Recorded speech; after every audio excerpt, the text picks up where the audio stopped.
சைதாப்பேட்டைன்னு சொன்னாலே வடகரி தான் ஃபேமஸ். அந்த வடகரி என்னோட ஸ்டைலில் நான் எப்படி செஞ்சேன்னு பார்க்கலாமா? இந்த மாதிரி இன்ட்ரெஸ்டிங்கான ரெசிபிஸ்க்கு நம்ம அடுப்பு அகாடமி சேனலை சப்ஸ்கிரைப் பண்ணிக்கோங்க.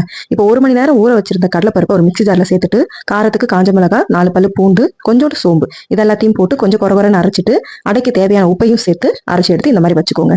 இப்போ ஒரு அடுப்புல தவா வச்சு தவா சூடானதும் இப்போ நான் வீடியோவில் காமிச்சிருக்கிற மாதிரி அடை மாதிரி தட்டி 2 பக்கமும் திருப்பி போட்டு எடுத்து வச்சுக்கலாம். இப்போ நம்ம அடை ரெடி பண்ணதை ஒரு மிக்ஸி ஜாரில் இந்த மாதிரி பிச்சு போட்டு பொடி பண்ணி வச்சுக்கலாம். வடகரி செய்யறதுக்கு கடாயில எண்ணெய் ஊற்றி எண்ணெய் கொஞ்சம் காஞ்சதும் பட்டை, லவங்கம், கிராம்பு, ஏலக்காய் இதெல்லாம் போட்டு பொரிஞ்சதும் நம்ம வெட்டி வச்சிருக்க வெங்காயம், 2 கொத்து கருவேப்பிலை அதை போட்டு ஒரு 2 வதக்கிட்டு ஒரு 2 ஸ்பூன் இஞ்சி பூண்டு பேஸ்ட்டை போட்டு அதையும் பச்சை வாசனை போற அளவுக்கு வதக்கி எடுத்துட்டு வெட்டி வச்சிருக்க தக்காளியும் போட்டு நல்லா குழைய வதக்குற அளவுக்கு வேக வச்சுக்கலாம். வெங்காயம் தக்காளிலாம் நல்லா வதங்கிடுச்சு. இப்போ நம்ம வடகரிக்கு தேவையான மஞ்சள் பொடி, வீட்டில் அரைச்ச குழம்பு மிளகாய் பொடி, சீரகத்தூள், கரம் மசாலா, உப்பு இதெல்லாம் உங்க அளவுக்கு தகுந்த மாதிரி நீங்க போட்டுக்கோங்க. இதெல்லாத்தையும் போட்டு நல்லா வதக்கி விட்டுட்டு பச்சை வாசனை போற அளவுக்கு நல்லா வதக்கி எடுத்துக்கலாம். இப்போ மசாலா அடி பிடிக்காம இருக்கிறதுக்காக ஒரே 1 கிளாஸ் தண்ணி ஊற்றி கொஞ்சம் பச்சை வாசனை போகிறதுக்காக கொதிக்க விட்டுடலாம். இப்போ கொதிச்சிருச்சு.